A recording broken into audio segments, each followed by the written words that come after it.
दोस्तों कैसे हैं आप लोग। उम्मीद करता हूं कि बेहतर होंगे। और आज है 19 मार्च। 19 मार्च के करंट अफेयर के साथ मैं आप लोगों के बीच उपस्थित हूं। तो आइए स्टार्ट करते हैं आज के करंट अफेयर की चर्चा। क्या क्या इंपॉर्टेंट है हमारे लिए और हमें क्या क्या पढ़ना है। चलिए स्टार्ट करते हैं आज का लेक्चर। होली की इस सुबह में इन विचारों के साथ खुद खुद वो बदलाव बनिए जो दुनिया में आप देखना चाहते हैं। आप दुनिया को जिस रूप में देखना चाहते हैं सबसे पहले आप उसे बदलें। मतलब आप अपने आप को भी जिस रूप में देखना चाहते हैं तो अपनी चीजों को बदलें। जिस रूप में आप देखना चाहते हैं उस रूप में पहुंचने के लिए आपके लिए क्या क्या महत्वपूर्ण है। ठीक है, दुनिया को आप अच्छा देखते हैं तो आप अच्छा बने, बुरा देखते हैं तो बुरा बने। तो पहले आप खुद में बदलाव करिए, फिर दुनिया में आप बदलाव देखेंगे। ऐसा बोलते थे हमारे राष्ट्रपिता महात्मा गांधी। और आज होली की सुबह है।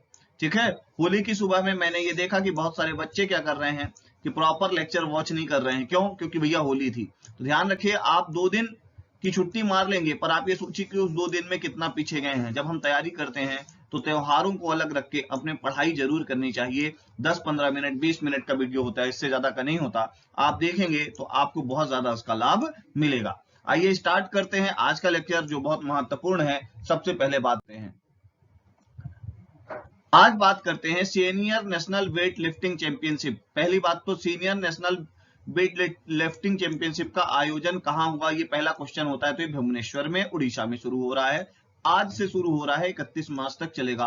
और 21-22 का ये नेशनल चैंपियनशिप है। आपको ध्यान रखना है, senior national weight lifting championship women and man दोनों की कहां होगी? भुवनेश्वर उड़ीसा में। और आपको पता है कि उड़ीसा की राजधानी है भुवनेश्वर। अगली बात करते हैं अपन 35वां अंतरराष्ट्रीय सूरज कुंड हस्तशिल्प मेला। ध्यान रखिएगा, Suraj Kund international craft fest. ठीक है, फेस्ट को बोलते हैं अपन मेला। ठीक है, तो ध्यान रखिएगा 35वां international Suraj Kund international craft fest जो है वो 19 मार्च से लेके 4 अप्रैल तक चलेगा। मतलब आज शुरू हुआ है। ठीक है, आज 19 मार्च से शुरू और 4 अप्रैल तक चलेगा। ये इंपॉर्टेंट है, ध्यान रखिएगा।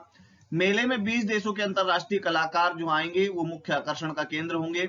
ठीक है, और अगली बात करते हैं, फरीदाबाद में इसका आयोजन होगा। आपको पता है फरीदाबाद कहाँ है? ये बात आपको पता होगा, नहीं पता तो मेरे को आप बताएं। हरियाणा के अंदर फरीदाबाद एक जगह है, ध्यान रखिएगा। और 4 अप्रैल तक चलेगा।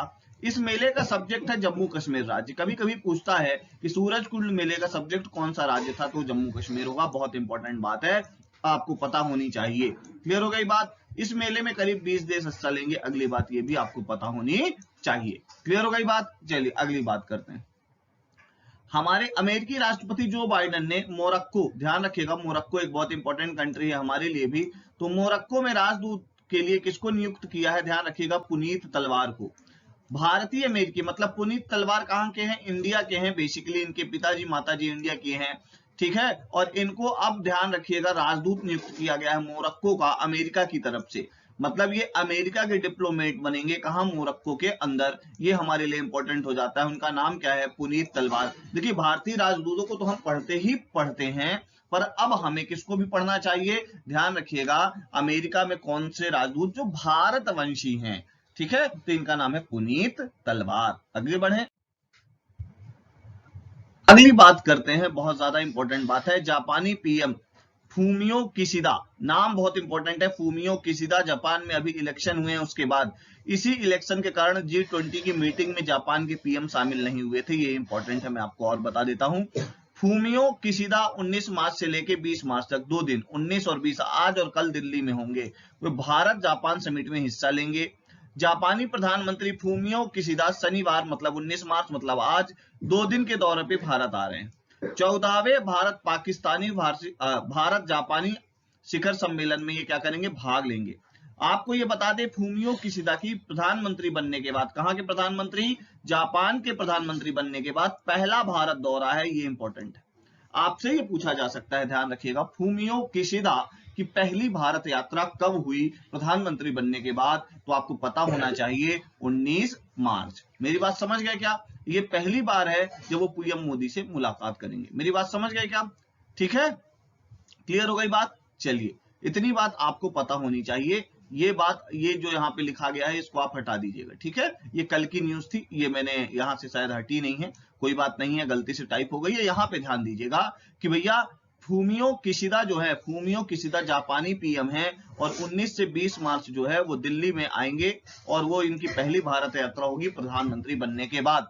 ठीक है, अगली बात क्या है, आयकर विभाग ने 2021-22 में इतिहास में सबसे ज्यादा टैक्स कलेक्शन करने का रिकॉर्ड बना लिया है। ये बहुत ज्यादा इंपॉर्टेंट है। 21-22 के अंदर आयकर विभाग ने इतिहास में सबसे ज्यादा टैक्स कलेक्शन करने का रिकॉर्ड बना लिया है। क्लियर हो गई बात? अगली बात करते हैं अपन। अगली बात क्या है, फिनलैंड दुनिया का सबसे खुशहाल देश। कैसे पता चला हमें दुनिया का सबसे खुशहाल देश है? हैप्पीनेस इंडेक्स आया है वर्ल्ड का। इंडिया की रैंकिंग 139 से 136 पहुंच गई है, मतलब हमारे पास 3 स्थान का सुधार हुआ है। पाकिस्तान 121वें स्थान पर है और भारत से आगे है, ये भी इंपॉर्टेंट है। 146 कंट्रीज को ध्यान रखिएगा हैप्पीनेस रिपोर्ट के अंदर शामिल किया गया था। संयुक्त राष्ट्र की एनुअल हैप्पीनेस इंडेक्स में फिनलैंड लगातार 5वें साल दुनिया का सबसे खुशहाल देश है। कौन सा देश सबसे खुशहाल है? फिनलैंड, दुनिया का। और लगातार कौन सा साल है? ये 5वां साल है। जबकि सबसे ज्यादा जो अशांत क्षेत्र है, सबसे कम खुश देश है, वो अफगानिस्तान है, जब से तालिबान का शासन आ गया। उसके बाद डेनमार्क, आइसलैंड, स्विट्जरलैंड और नीदरलैंड का नंबर आता है। मेरी बात समझ गए क्या? तो भारत की रैंक कितनी है? ध्यान रखिएगा 136 है। ठीक है, और अगली बात क्या है, कितने देश टोटल इंक्लूड किए गए थे? 146 देश को इंक्लूड किए गए थे। और आपको पता होना चाहिए कि लगातार 5 साल से फिनलैंड टॉप में है हैप्पीनेस इंडेक्स में। अब मुझे बताइए आप कमेंट बॉक्स में कि आनंद विभाग की स्थापना मध्य प्रदेश में कब हुई? ठीक है, हैप्पीनेस इंडेक्स से बहुत ज्यादा रिलेटेड था आनंद विभाग। ठीक है, हैप्पीनेस डिपार्टमेंट, और हैप्पीनेस डिपार्टमेंट बनाने वाला मध्य प्रदेश देश का पहला राज्य है, ये भी ध्यान रखिएगा। क्लियर हो गई बात? चलिए आगे बढ़ने। अगली बात क्या है, कतर के अंदर क्या होगा? ध्यान रखिएगा, कतर के अंदर 21 नवंबर से 18 दिसंबर तक फीफा वर्ल्ड कप आयोजित किया जाएगा, और ऐसा पहली बार है जब कोई football world cup gulf countries में खेला जाएगा। अब ये इंपॉर्टेंट न्यूज आज क्यों आ गई, तो मैं आपको यहाँ पे बता देता हूं कि ये लोग एक स्टेडियम के अंदर एयर कूलिंग सिस्टम प्रयोग कर रहे हैं, जो ध्यान रखिएगा नॉर्मल एनवायरनमेंट बाहर 55 डिग्री का रहेगा, तो यहाँ 24 डिग्री का मेंटेन करके रखेंगे। ऐसा एयर कूलिंग सिस्टम यूज कर रहे हैं कतर के अंदर। तो ये इंपॉर्टेंट हो जाता है। 21 नवंबर से 18 दिसंबर जो है वो फुटबॉल फीफा फुटबॉल विश्व कप का आयोजन होगा कतर के अंदर। अगली बात क्या है, कर्नल गुरबख्श सिंह ढिल्लों, इनकी बात मैं क्यों कर रहा हूं? कर्नल गुरबख्श सिंह ढिल्लों कौन थे? आजाद हिंद फौज के एक अधिकारी थे। इनका जन्म कब हुआ था? कल, अर्थात 18 मार्च 1914 को। ध्यान रखिएगा पंजाब में हुआ था। इनका देहांत कहां हुआ? ये बहुत ज्यादा इंपॉर्टेंट बात है। 2006 में ग्वालियर मध्य प्रदेश में हुआ। ठीक है, मेरी बात समझ गए क्या? कहां हुआ? ग्वालियर में हुआ, मध्य प्रदेश में। अब कब हुआ? 6 फरवरी 2006 को। तो इनका जन्म कब हुआ था? 18 मार्च को। हमारे एमपी के एस्पेक्ट से बहुत ज्यादा इंपॉर्टेंट हो जाते हैं। ठीक है, आजाद हिंद 1942 से लेके 45 तक झड़पे मलाय अभियान चलाया था। झड़पे मलाय अभियान में प्रमुख थे कौन? कर्नल गुरबख्श सिंह ढिल्लों। आपको मैं बता दूं, सिंगापुर में इनको युद्धबंदी बना लिया गया था। ठीक है, ध्यान रखिएगा, आजाद हिंद फौज के जो प्रमुख सिपाही थे उनको युद्धबंदी बनाया गया था सिंगापुर में। ठीक है, आपको मैं बता दूं फिर कोर्ट मार्शल की कार्यवाही हुई। इनके साथ प्रेम सहगल, कर्नल गुरबख्श सिंह ढिल्लों और मेजर जनरल शाहनवाज, इनमें से एक को मलाया में, एक को सिंगापुर में और एक को वर्मा में युद्धबंदी बना लिया गया था। इंपॉर्टेंट है, अंग्रेजों के द्वारा। ठीक है, और ब्रिटिश साम्राज्य के विरुद्ध युद्ध करने का आरोप लगाया गया प्रेम सहगल, गुरबख्श सिंह और शहनवाज खान पर, और ब्रिटिश सेना ने कोर्ट मार्शल की कार्यवाही की थी कर्नल गुरबख्श सिंह ढिल्लों के ऊपर। अगली बात क्या है, इन तीनों पर देश में और प्रताड़ना और हत्या के आरोप लगाए गए। पर ध्यान रखिएगा, तेज बहादुर सप्रू, बहुत इंपॉर्टेंट नाम है। तेज बहादुर सप्रू ने क्या किया? इनके लिए केस लड़ा। ठीक है, इनके लिए केस लड़ा और इनको ध्यान रखिएगा बचाव पक्ष अपना रखा, और इनको लास्ट में क्या कर दिया गया? छोड़ दिया गया। ध्यान रखिएगा, एक मूवी बनी है राग देश, जिसका तिग्मांशु धूमलिया ने क्या किया है? निर्माण किया है। वो इन्हीं के ऊपर डिपेंडेंट है या इन्हीं की स्टोरी पर है, ध्यान रखिएगा, इसलिए मैं आपको बता रहा हूं। कर्नल गुरबख्श सिंह ढिल्लों को 1998 में पद्म भूषण दिया गया था, आपको पता होना चाहिए। 1998 में पद्म भूषण से सम्मानित किया गया गुरबख्श सिंह ढिल्लों। ग्वालियर मध्य प्रदेश में इनका निधन हुआ था। ये हमारे लिए बहुत इंपॉर्टेंट बात हो जाती है। अगली बात करते हैं, अमित शाह आज जम्मू कश्मीर में अर्थात 19 मार्च को 83वें स्थापना दिवस परेड में शामिल होंगे। ठीक है, अगली बात क्या है, गृह मंत्री अमित शाह आज जम्मू कश्मीर में सीआरपीएफ के 83वें स्थापना दिवस में शामिल होंगे। अब क्या क्या करेंगे मैं आपको बता देता हूं। सबसे पहले पहली बार ऐसा है कि सीआरपीएफ का जो स्थापना दिवस है वो कहां से शामिल मनाया जा रहा है? दिल्ली से बाहर। इस बार कहां मनाया जा रहा है? ध्यान रखिएगा, जम्मू कश्मीर में। और कौन है प्रमुख अतिथि? अमित शाह। अब अगली बात करते हैं, केंद्रीय रिजर्व पुलिस बल की स्थापना कब हुई थी? 27 जुलाई 1939 को हुई थी। ठीक है, क्राउन रिप्रेजेंटेटिव पुलिस के रूप में हुई थी। किस रूप में हुई थी? क्राउन रिप्रेजेंटेटिव पुलिस के रूप में हुई थी। सरदार पटेल जी ने क्या किया था? 1905 में 19 मार्च के अंदर 1950 में 19 मार्च के अंदर सीआरपीएफ को झंडा यानी प्रेसिडेंट कलर्स प्रदान किया था। ध्यान रखिएगा, क्या प्रदान किया था? President colours. ठीक है, इसके बाद 28 दिसंबर 1949 को सीआरपीएफ अधिनियम लागू होने पर केंद्रीय रिजर्व बल का दर्जा दिया गया। तो 28 दिसंबर 1949 को क्या हो गया था? सीआरपीएफ एक्ट लागू हो गया था और इनको हम केंद्रीय रिजर्व पुलिस फोर्स बोलने लगे। और 19 मार्च 1950 को इनको दिया गया था प्रेसिडेंट कलर्स। इसलिए आज हम क्या मना रहे हैं? सीआरपीएफ का स्थापना दिवस जम्मू कश्मीर में। अगली बात है, नासा ने अपना मेगा मून रॉकेट, ध्यान रखिएगा, मेगा मून रॉकेट पहली बार रोल आउट करके शेयर की है उसकी तस्वीर। कौन सा? नासा ने अपना मेगा मून रॉकेट पहली बार किया रोल आउट। रोल आउट करने के बाद ध्यान रखिएगा तस्वीर शेयर करी है किसने? नासा ने। ध्यान रखिएगा, मैं फिर बोल रहा हूं, मेगा मून रॉकेट। ठीक है, ध्यान रखिएगा, पहली बार उसकी तस्वीर सामने आई है। अगली बात करते हैं, गॉडजिला के अभिनेता हैं आकीरा तकराद।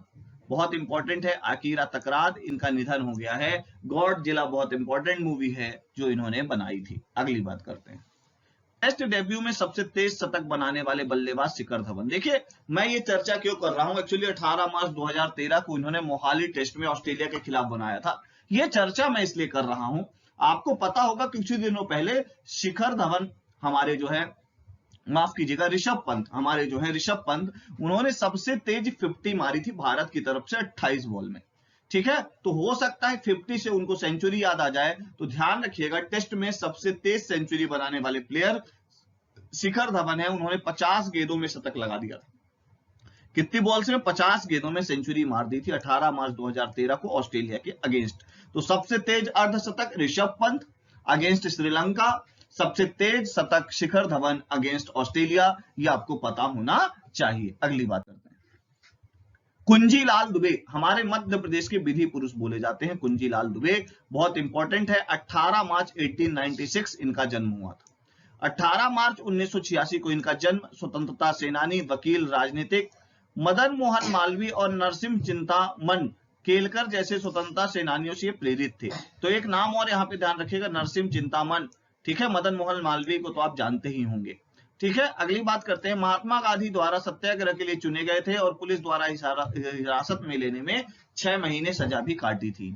ठीक है, और आपको ये पता होगा कि बर्मा, सीलोन और भारत में अंतर विश्वविद्यालयीन बोर्ड के अध्यक्ष भी रहे हैं, ये आपको पता होना चाहिए। और इनको 1964 में पद्म भूषण से सम्मानित किया गया था।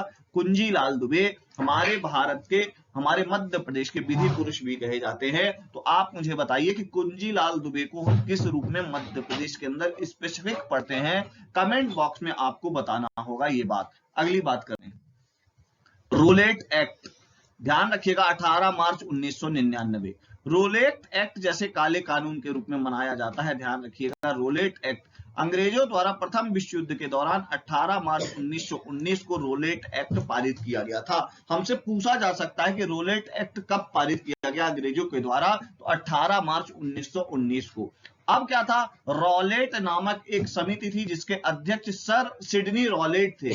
ठीक है, कौन थे? सर सिडनी रॉलेट, इनके नाम पे रखा गया रोलेट एक्ट। ठीक है, और भारत से अंग्रेजों के विरुद्ध जो विद्रोह हो रहे थे उनको समाप्त करने के लिए रोलेट एक्ट लाया गया था, ये आपको पता है। और रोलेट एक्ट के विरोध में ही हमारे लाला लाजपत राय का निधन हो गया था। आपको ये भी पता होगा कि इन्हीं के विरोध में हमारे यहाँ एक सभा आयोजित की गई थी 13 अप्रैल 1919 को, और वहां पे अंधाधुंध गोलियां जनरल डायर ने चलाई थी। और मैंने आपको बताया था कि जनरल डायर ने हजारों लोगों को वहां मार दिया था। तो जनरल डायर को मारने वाले हमारे, उनके बारे में भी मैंने आपको बताया था कि 13 मार्च को, ध्यान रखिएगा, जनरल डायर को गोली मारी गई थी उधम सिंह के द्वारा। ये भी मैंने आपको 13 मार्च के अंदर बताया था, आपको पता होना चाहिए। तो रोलेट एक्ट कब पारित हुआ? तो ध्यान रखिएगा 18 मार्च 1919 को। बहुत ज्यादा इंपॉर्टेंट बात हो जाती है। अगली बात करते हैं, मध्य प्रदेश में बनेगा स्किल डिजिटल विश्वविद्यालय, बहुत ज्यादा इंपॉर्टेंट बात है। सरकारी कॉलेजों में 15 से अधिक लाइब्रेरी और स्पोर्ट्स अधिकारियों की भर्ती होगी। और ये ध्यान रखिएगा, मध्य प्रदेश में आपको मैं बता दूं कि स्किल डिजिटल विश्वविद्यालय, स्किल डिजिटल यूनिवर्सिटी की स्थापना की जाएगी। आपको ये बात पता होनी चाहिए, ठीक है। और आपको मैं ये बता दूं कि इसको अभी कहां पे बनाया जा रहा है। तो अभी तो ध्यान रखिएगा कि जो हमारे यहाँ डिजिटल विश्वविद्यालय की बात की गई है, स्किल विश्वविद्यालय की बात की गई है, वो भोपाल के अंदर स्टेब्लिश करने की बात की गई है। कहां पे? भोपाल के अंदर स्टेब्लिश होगा। आपको मैं यहीं पे बता देता हूं कि हमारी टेस्ट सीरीज है, उसको ज्वाइन करिए, स्पर्धा नाम की है। और हमारी करंट की क्लास चल रही है संदर्भ, जिसमें करंट और स्पोर्ट्स और मिसलेनियस मिक्स है, उसको भी ज्वाइन करिए। हमारे ऐप को डाउनलोड करिए इरा इंस्टीट्यूट के, और आप इस पीडीएफ को फ्री में पा सकते हैं। तो आज के करंट अफेयर को मैंने ये आपको बताया है। अपने दोस्तों से बहुत ज्यादा शेयर करिए, अपने दोस्तों से कहिए लाइक सब्सक्राइब और शेयर करते रहें। आप लगातार लाइक सब्सक्राइब और शेयर करेंगे तो मुझे लगता है कि थोड़ा थोड़ा बल मुझे मिलता रहेगा पढ़ाई के लिए। Thank you very much.